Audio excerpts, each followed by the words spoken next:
Chakri sir, అసలు 1971 వార్లో ఏం జరిగింది సార్? 1971 వార్ని బంగ్లాదేశ్ లిబరేషన్ వార్ అంటాం. ఇది టెక్నికల్గా ఒక సివిల్ వార్. ఎక్కడ? వెస్ట్ పాకిస్తాన్ మరియు ఈస్ట్ పాకిస్తాన్ మధ్య. అవామీ లీగ్ అనేది జెన్యున్గా ఎలక్షన్లో విన్ అయినా అది ఒక ఈస్ట్ పాకిస్తాన్ పార్టీ కాబట్టి వాళ్ళకి పవర్ ఇవ్వడం ఇష్టం లేక ఆ ఎలక్షన్ని నలిఫై చేస్తారు.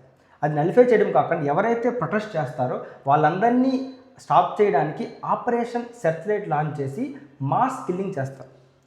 ఈ టైంలో చాలామంది east Pakistan and illegal migrants, more than 1 crore illegal migrants ఇండియాకి ఎంటర్ అవుతారు. దీనివల్ల అనే కంపల్షన్ ఇండియా ఈ వార్లోకి ఇంటర్ఫేర్ అవ్వాల్సి వస్తుంది. కానీ ఆ టైంలో ఇండియా అనేది ఈ వార్లో డైరెక్ట్గా ఇంటర్ఫేర్ కాదు. దానికి కారణం అది మార్చ్. ఆ టైంలో సమ్మర్ కాబట్టి వచ్చేది సమ్మర్ కాబట్టి చైనా అనేది పాకిస్తాన్ సపోర్ట్ చేయొచ్చు. దానివల్ల 2 front వార్ అయ్యే ఛాన్స్ కూడా ఉంది. ఇంకోటి, పాకిస్తాన్ అనేది యుఎస్ ఎలై. డైరెక్ట్గా యుఎస్ అనేది పాకిస్తాన్ సపోర్ట్ చేసే ఛాన్స్ కూడా ఉంది. దాంతోపాటుగా మనకి ఇండియాకి ఎటువంటి డైరెక్ట్ సపోర్ట్ ఏ బిగ్ పవర్ నుంచి కూడా లేదు. అందువలన ఇండియా అనేది కొంత టైం తీసుకుంది. ఈ టైం లోపల ఇండియా అనేది ఎవరైతే ఈస్ట్ పాకిస్తాన్ రెబల్స్ ఉన్నారో వాళ్ళకి సపోర్ట్ ఇవ్వడానికి ముక్తి బాహిని అనే బ్యాచ్కి ట్రైనింగ్ ఇస్తుంటుంది, వాళ్ళు ఇంటర్నల్గా ఫైట్ చేసే విధంగా. కానీ ఈ ప్రాసెస్లో ఈ టైంలో ఇండియా అనేది యుఎస్ఎస్ఆర్తో ఒక ఫ్రెండ్షిప్ ట్రీటీ సైన్ చేసుకుంటుంది. స్ట్రాంగ్ పవర్ కోసం, అంటే ఇన్ కేస్ మాకెవరైనా అటాక్ చేస్తే సపోర్ట్ వచ్చే విధంగా యుఎస్ఎస్ఆర్ దగ్గర డైరెక్ట్ సపోర్ట్ తీసుకుంటుంది.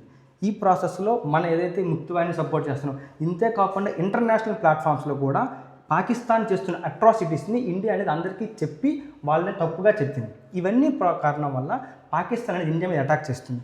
కాబట్టి అప్పటికీ మనం రెడీగా ఉన్నాం. ఇప్పుడు December 3, 1971 వార్ స్టార్ట్ అయితే ఆ టైంలో యుఎస్ అనేది పాకిస్తాన్ సపోర్ట్గా తన యొక్క 7th నేవల్ ఫ్లీట్లో దాంట్లో పార్ట్ అయిన టాస్క్ ఫోర్స్ని పంపిస్తుంది. దీనికి యూకే కూడా సపోర్ట్ చేస్తుంది. అయితే వాళ్ళు ఎంటర్ అయ్యే టైంకి యుఎస్ఎస్ఆర్ అనేది తన యొక్క 10th నేవల్ ఫ్లీట్తో సర్ప్రైజింగ్గా వాళ్ళని ఆపేస్తుంది. సో యుఎస్ కానీ సపోర్ట్ లేకుండా పోతుంది. చైనాకి అటాక్ చేస్తే ఒకవేళ ఇండియాకి ఈ టైంలో ఇన్ కేస్ ఇండియాకి 2 front వార్ వస్తే మాత్రం ఖచ్చితంగా నేను స్టాప్ చేస్తాను అని చెప్పి యుఎస్ఎస్ఆర్ అనేది చైనాకి స్ట్రాంగ్ వార్నింగ్ ఇస్తుంది. సో చైనా నేను సపోర్ట్ లేదు, యుఎస్ నేను సపోర్ట్ లేదు, కంప్లీట్ ఆగిపోవడం వల్ల పాకిస్తాన్కి ఇంకేం ఆప్షన్ లేక 93,000 సోల్జర్స్ ఆఫ్ పాకిస్తాన్ పబ్లిక్గా ఇండియాకి సరెండర్ అవుతారు. మనం ఎంతమంది దొరికిపెడితే ప్రెజెంట్ కేవలం 56 మంది, వాళ్ళు 93,000. ఇది ఒక గ్రేట్ విక్టరీ టు ఇండియా అని చెప్పేసి మనం చెప్పుకుంటాం.